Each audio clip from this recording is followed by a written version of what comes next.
Hello friends, welcome back to the class. In our last lecture we have discussed about the cytokines. Okay, cytokines के बारे में हमने discuss किया था, उसके चार टाइप के cytokines के बारे में हमने डिटेल में डिस्कस किया था. So now here we are going to discuss about the next point of your chapter, that is the phagocytosis. ठीक है, और ऑक्सोनाइजेशन दोनों के बारे में हम यहाँ पर डिस्कस करेंगे. ठीक है, so first of all the phagocytosis. Okay, ये क्या है? phagocytosis क्या है? It is the process of recognition. Okay, it is the process of the recognition, ingestion and the killing of the many extracellular microorganisms. Okay, कोई भी extracellular microorganism है तो उसको recognize करके then उसका क्या होगा? ingestion होगा. ठीक है, मैक्रो जो phagocytic cell है उसके अंदर वो engulf हो जाएगा और उसका breakdown हो जाएगा सेल के अंदर. So ये पूरी की पूरी जो प्रोसेस होती है उसे क्या कहते हैं? phagocytosis.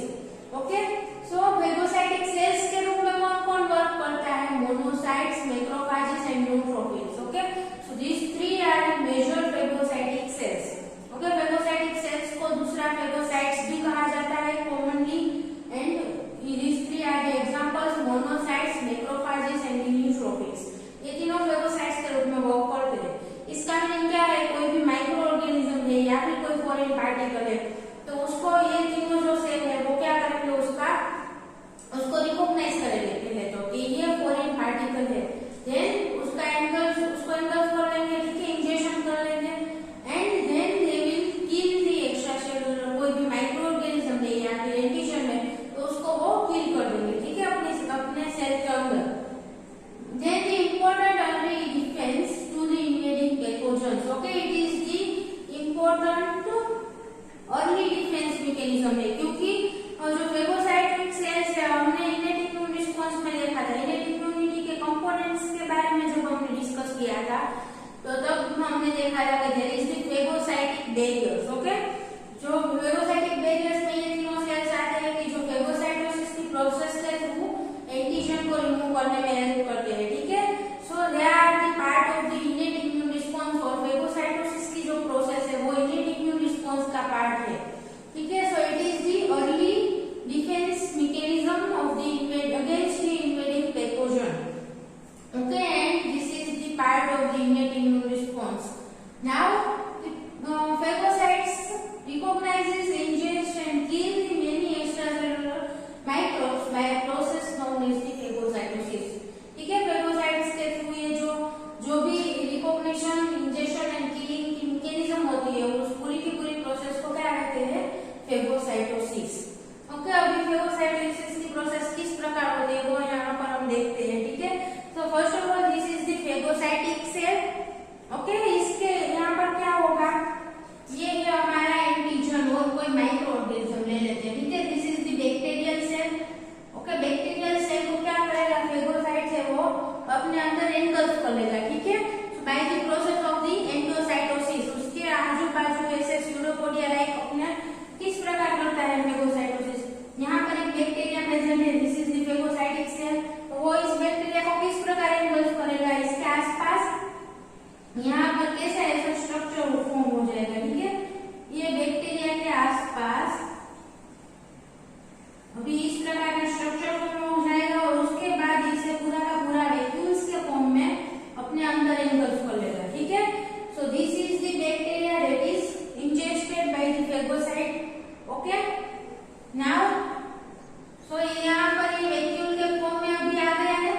This is the bacterial cell. ये जो रेड वन है वो बीच का. ठीक है, तो बैक्टीरियल सेल को पहले क्या किया? उसने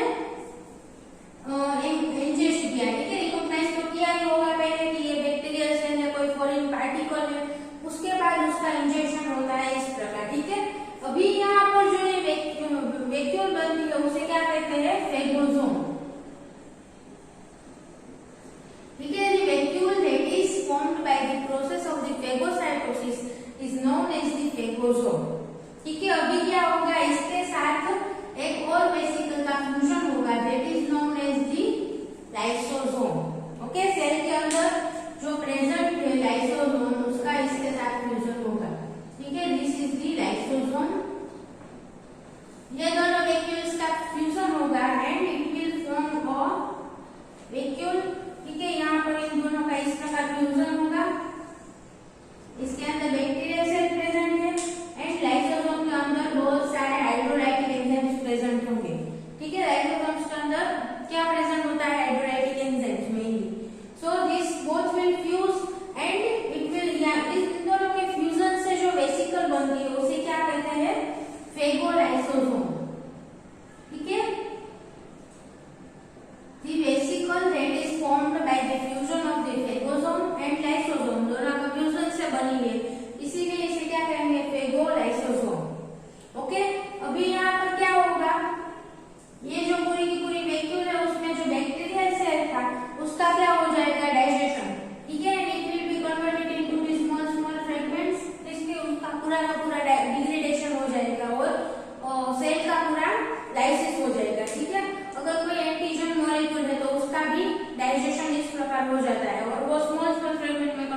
दिस डाइजेस्टेड वेसिकल, अभी इसके अंदर क्या प्रेजेंट है, सारा का सारा जो बैक्टीरिया था, बैक्टीरियल सेल था, उसका डाइजेस्टेड मटेरियल अभी इसको सेल के बाहर निकाल देगा, ठीक है, bye the process of exocytosis.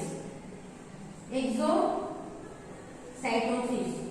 ठीक है, एक्सोसाइटोसिस प्रोसेस के थ्रू इस वेसिकल का जो भी कंटेंट है वो फेगोसाइटिक सेल अपने सेल से बाहर निकाल देगा, ठीक है। यहाँ पर जो प्रोसेस होती है उसे क्या कहते हैं, एंडोसाइटोसिस। ओके, सो एंडोसाइटोसिस की प्रोसेस के थ्रू बैक्टीरियल सेल है या फिर कोई फॉरेन एंटीजन है वो फेगोसाइटिक सेल के अंदर एंटर करता है, ठीक है, in the form of the vacuole. अब यहाँ पर वैक्यूल बनेगी, उसे क्या कहेंगे, फेगोसोम, ठीक है। Then phagosome will fuse with the lysosome that is present inside the phagocytic cell. Lysosome के साथ जब भी फ्यूजन होगा तो उस वेसिकल को जो बनेगी by the fusion of phagosome and lysosome, उन दोनों के फ्यूजन से जो वेसिकल बनती है उसे क्या कहते हैं, फेगोलाइसोसोम, ठीक है। देन दिस फेगोलाइसोसोम, उसके अंदर क्या होगा, यहाँ पर फेगोसोम में बैक्टीरियल सेल प्रेजेंट था, लाइसोसोम के अंदर बहुत सारे हाइड्रोलाइटिक एंजाइम्स प्रेजेंट हो गए, तो इन दोनों के फ्यूजन से जो वेसिकल बनती है उसमें क्या होगा, जो भी बैक्टीरियल सेल है या फिर फॉरेन एंटीजन है उसका डाइजेशन होके वो पूरा का पूरा डिग्रेड हो जाएगा, ठीक है। अभी ये डाइजेस्टेड मटेरियल जो है वो सेल के बाहर निकाल दिया जाएगा by the process of exocytosis, ठीक है। So this is the whole process of the phagocytosis, ठीक है। अभी यहाँ पर लाइसोसोम में कौन कौन से मॉलिक्यूल्स प्रेजेंट हो गए उसके बारे में हम डिस्कस करते हैं। सो ये तो हमने डिस्कस किया, फेगोसोम प्लस लाइसोसोम, इन दोनों के फ्यूजन से जो वेसिकल बनती है उसे क्या कहते हैं, फेगोलाइसोसोम। ओके, नाउ लाइसोसोम के अंदर क्या क्या कौन कौन से टाइप्स के एंजाइम प्रेजेंट हो गए, so hydrolysis such as the lysozyme, ठीक है, उसके अंदर लाइसोजाइम प्रेजेंट होगा। Then phospholipase A2 which degrade the phospholipid, ठीक है, फॉस्फोलाइपेज प्रेजेंट होगा जो फॉस्फोलिपिड का ब्रेकडाउन करता है। Then ribonuclease which break the RNA molecule. Then deoxyribonuclease यानी कि वो डीएनए का ब्रेकडाउन करेगा, ठीक है ना, नाम पर से ही पता चलता है, राइबोन्यूक्लियस यानी कि राइबोन्यूक्लिक एसिड का ब्रेकडाउन करता है। एंड डीऑक्सीराइबोन्यूक्लियस यानी कि डीऑक्सीराइबोन्यूक्लिक एसिड का ब्रेकडाउन करेगा, ठीक है। Then protease, it will break the protein molecules. So जो भी माइक्रो ऑर्गेनिज्म एंगल्फ हुआ है उसके अंदर जो भी प्रोटीन मॉलिक्यूल्स है, डीएनए, न्यूक्लिक एसिड है, ठीक है, सबका ब्रेकडाउन हो जाएगा। कोई फैट मॉलिक्यूल है, लिपिड मॉलिक्यूल है, उन सबका भी ब्रेकडाउन हो जाएगा, ठीक है। सब पूरा का पूरा डिग्रेड होके छोटे छोटे मॉलिक्यूल्स में कन्वर्ट हो जाएंगे, ठीक है, एंड वो सेल के बाहर निकाल दिया जाएगा। The acidity of the vacuole favors the activity of the hydrolysis, ठीक है। अभी जो वैक्यूल है लाइसोसोम की उसका अंदर का जो एनवायरनमेंट है वो कैसा होगा, एसिडिक, ठीक है। यहाँ पर इसके अंदर जो एनवायरनमेंट है वो कैसा होगा, एसिडिक। ओके, उसकी वजह से जो हाइड्रोलाइसिस एंजाइम है उसकी एक्टिविटी भी फास्ट हो रही है due to the acidic environment. Okay, now अभी फेगोसाइटोसिस के बारे में क्लियर हो गया, किस प्रकार की प्रोसेस होती है फेगोसाइटोसिस में। अभी opsonization, it is the one type of the process that fasten the phagocytosis, ठीक है, फेगोसाइटोसिस को एनहांस करने में हेल्प करता है ऑक्सोनाइजेशन। ये क्या है, it is the process in which microorganisms और other particles are coated by the serum components such as the antibodies or complement C3b, ठीक है, prepare them for the recognition and ingestion by the phagocytic cell।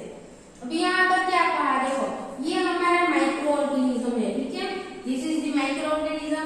अभी यहाँ क्या होगा, a process in which microorganisms or other particles are coated by serum components। Okay, for example antibody, यहाँ पर हम antibody ले लेते हैं, तो इस प्रोसेस में क्या होगा, इसका जो है माइक्रो ऑर्गेनिज्म उसका कोटिंग हो जाएगा, ठीक है, इसके आसपास सारे के सारे एंटीबॉडी इस प्रकार यहाँ बाइंड हो जाएंगे। ओके, सो क्या होगा, एंटीबॉडीज है या फिर C3b। Okay, it is again this is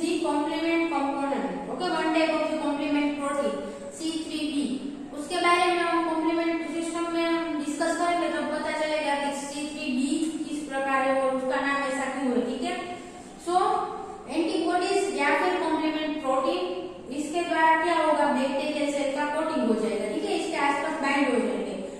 उसकी वजह से क्या होगा, जो फेगोसाइटिक सेल के द्वारा इस माइक्रो ऑर्गेनिज्म का रिकॉग्निशन है वो फास्ट होगा, ठीक है।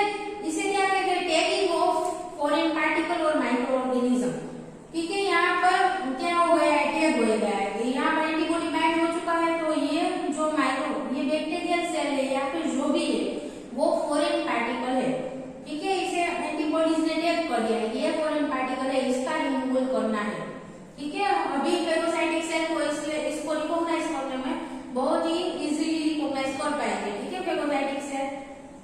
सो prepare them for the recognition and injection by the phagocytic cell. Okay, ये पूरी की पूरी जो प्रोसेस है उसे क्या कहते हैं, opsonization. Okay, the process of the tagging of foreign particle on the bacterial cell is known as the opsonization. यहाँ पर ये टैगिंग की जो प्रोसेस होती है उसे ऑक्सोनाइजेशन कहते हैं। और ये जो मॉलिक्यूल्स है जैसे कि एंटीबॉडीज एंड कॉम्प्लीमेंट C3 वो क्या करते हैं, टैग करने में हेल्प करते हैं, ठीक है। जिस मॉलिक्यूल का जो टैग होता है उसे क्या कहते हैं, ऑक्सोनिन, ठीक है। ऑक्सोनिन क्या है, जो मॉलिक्यूल टैग करता है कोई भी फॉरेन पार्टिकल है या फिर कोई पैथोजन है, उसको टैग करने वाला जो मॉलिक्यूल है उसे क्या कहते हैं, ऑक्सोनिन। ओके, सो ऑक्सोनिन क्या है, ये एंटीबॉडी या फिर C3b प्रोटीन है।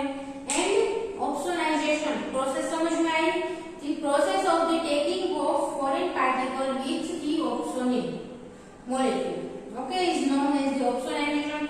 इसकी वजह से क्या होगा, फेगोसाइटोसिस की प्रोसेस एनहांस होगी, ठीक है, क्योंकि यहाँ पर इसको टैग कर दिया गया है तो उसे ढूंढना ही पड़ेगा, ठीक है, फेगोसाइटिक सेल को, तो इजीली इसको रिकॉग्नाइज कर पाएगा और फेगोसाइटोसिस की प्रोसेस फास्ट होगी। Okay, so this is called as the opsonization. Clear this much? Now the phagocytic cells uses the two basic mechanism for the recognition of micro organism, ठीक है। हमने phagocytosis की पूरी प्रोसेस के बारे में डिस्कस किया, पर ये माइक्रो ऑर्गेनिज्म कोई फॉरेन है उस प्रकार से उसको रिकॉग्नाइज किस प्रकार करता है फेगोसाइटिक सेल, उसके बारे में अब यहाँ पर उसकी दो मैकेनिज्म है for recognition of micro organism. First is the opsonin dependent और ऑक्सोनिक रिकॉग्निशन, ठीक है। ऑक्सोनिन डिपेंडेंट रिकॉग्निशन यानी कि बाय द प्रोसेस ऑफ ऑक्सोनाइजेशन की प्रोसेस से क्या होता है कि सेल के ऊपर ऑक्सोनिन मॉलिक्यूल है वो उसका पूरा का पूरा लेयर बन जाता है, ठीक है। So it will help in the recognition. So नाम पर से पता चलता है ऑक्सोनिन डिपेंडेंट, यानी कि ऑक्सोनिन मॉलिक्यूल की वजह से जो है वो माइक्रोबियल सेल का रिकॉग्निशन होता है, ठीक है। The serum components functions as the bridge between the microbes and the phagocytes.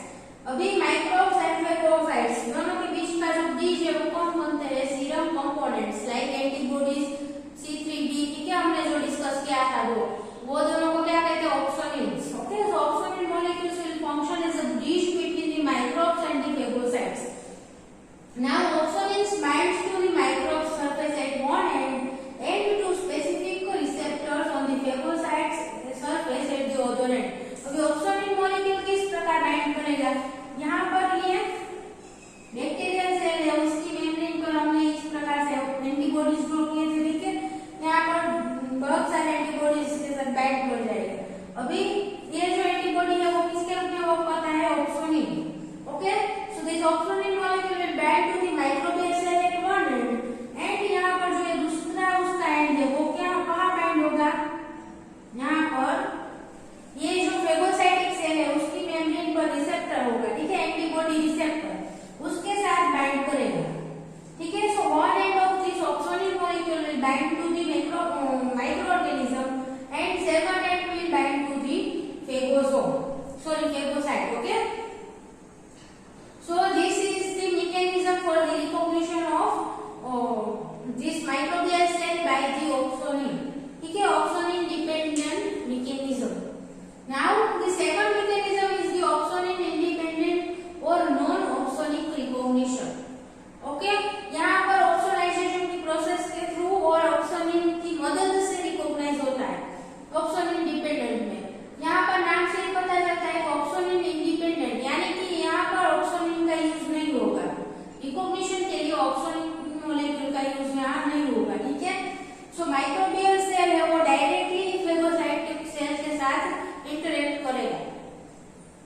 Molecule के स्पेसिफिक भी हो सकते हैं रिसेप्टर और नॉन स्पेसिफिक हो, सारे के सारे माइक्रो ऑर्गेनिज्म के साथ बाइंड कर ऐसे भी हो सकते हैं। So receptors can be non specific और स्पेसिफिक एंड या क्या किया है ऑप्शन इन इंडिपेंडेंट मीकेनिज्म में क्या आता है, यूजेस अदर नॉन स्पेसिफिक और specific receptors on the phagocytes to recognise the structures expressed on the surface of the micro organism. ठीक है, यहाँ पर ऑप्शन इन का यूज नहीं होगा। माइक्रो ऑर्गेनिज्म की सरफेस पर जो भी मॉलिक्यूल्स प्रेजेंट है वो डायरेक्टली फेगोसाइटिक सेल के रिसेप्टर के द्वारा रिकॉग्नाइज होगा। ठीक है, ये main form of the recognition. अभी यहाँ पर रिकॉग्निशन जो होता है ये क्या है, डिपेंडेंट की फिगर है, मैं यहाँ पर इंडिपेंडेंट की फिगर ड्रॉ कर लेते हैं। ठीक है, so this receptor will directly recognise the micro organism. ठीक है, इसकी सरफेस पर जो भी यहाँ पर मॉलिक्यूल है उसे डायरेक्टली रिकॉग्नाइज करता है। तो ये रिकॉग्निशन किस प्रकार का होगा, तो there are main three forms of the recognition. First is the lectin phagocytosis. ठीक है, लेक्टिन फेगोसाइटोसिस, लेक्टिन क्या है, they are the specific molecule which can bind with the carbohydrate. Okay, carbohydrate के साथ बाइंड कर सकते हैं ऐसे स्पेसिफिक मॉलिक्यूल्स है। सो किसी भी एक सेल की सरफेस पर लेक्टिन मॉलिक्यूल होगा और दूसरे सेल की सरफेस पर क्या होगा, कार्बोहाइड्रेट, तो वो दोनों एक दूसरे के साथ बाइंड हो जाएंगे। ठीक है, सो उन दोनों का इंटरेक्शन हो पाएगा। ठीक है, सो वेदर माइक्रो ऑर्गेनिज्म की सरफेस पर अगर लेक्टिन मॉलिक्यूल प्रेजेंट है तो फेगोसाइटिक सेल की मेम्ब्रेन पर जो भी कार्बोहाइड्रेट मॉलिक्यूल प्रेजेंट होगा उसके साथ ये माइक्रोब जाके बाइंड कर जाएगा। ठीक है, और अगर माइक्रो ऑर्गेनिज्म की सरफेस पर कार्बोहाइड्रेट मॉलिक्यूल प्रेजेंट है तो फेगोसाइटिक सेल की सरफेस पर जो भी लेक्टिन मॉलिक्यूल है वो इसके साथ बाइंड कर जाएगा। ठीक है, इसके कार्बोहाइड्रेट मॉलिक्यूल के साथ। सो लेक्टिन कार्बोहाइड्रेट इंटरेक्शन के through phagocytic cell micro organism को रिकॉग्नाइज कर सकते हैं। ठीक है, second is the protein protein interaction. अभी प्रोटीन प्रोटीन इंटरेक्शन का मीनिंग क्या है, पेप्टाइड सीक्वेंस। ओके, यहाँ पर इसकी मेम्ब्रेन पर जो भी प्रोटीन मॉलिक्यूल प्रेजेंट है उसकी peptide sequence and the receptors. Okay, जो फेगोसाइटिक सेल के रिसेप्टर है वो डायरेक्टली इसकी माइक्रो ऑर्गेनिज्म की मेम्ब्रेन पर जो भी पेप्टाइड मॉलिक्यूल्स प्रेजेंट है उसको डायरेक्टली रिकॉग्नाइज करेंगे। ठीक है, सो दिस रिसेप्टर्स क्या है, ये receptor they are the protein molecule और ग्लाइकोप्रोटीन। ठीक है, सो ये प्रोटीन होगा बेसिकली एंड उसकी मेम्ब्रेन माइक्रो ऑर्गेनिज्म की मेम्ब्रेन पर जो प्रोटीन मॉलिक्यूल है उसको ही रिकॉग्नाइज करते हैं। So this is known as the protein protein interaction. Okay, peptide sequence of microbial surface and the receptors present on the phagocytic cell will directly interact to each other. Okay, इस प्रकार से micro organism को recognise करेंगे।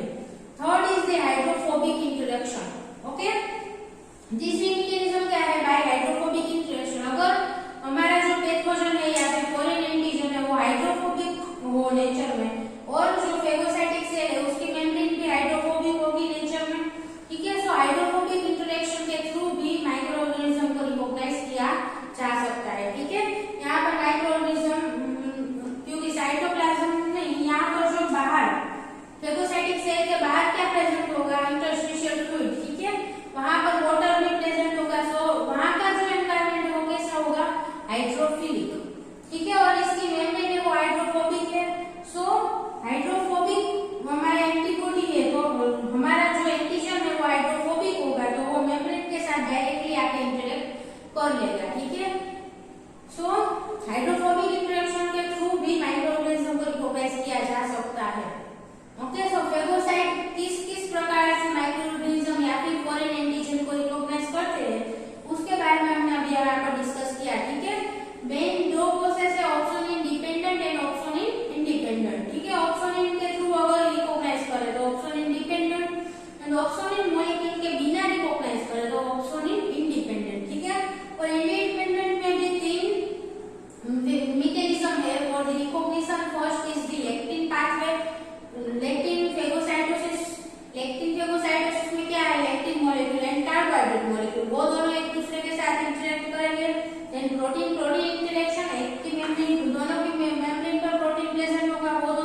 Produce करता है, ठीक है।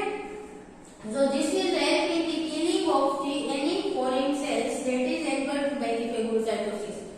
Clear? So this was all about the phagocytosis and opsonization. So students, in our next lecture we will discuss about the inflammation. Inflammation की प्रोसेस के बारे में हम डिस्कस करेंगे, ठीक है। So if you have any doubt then please ask in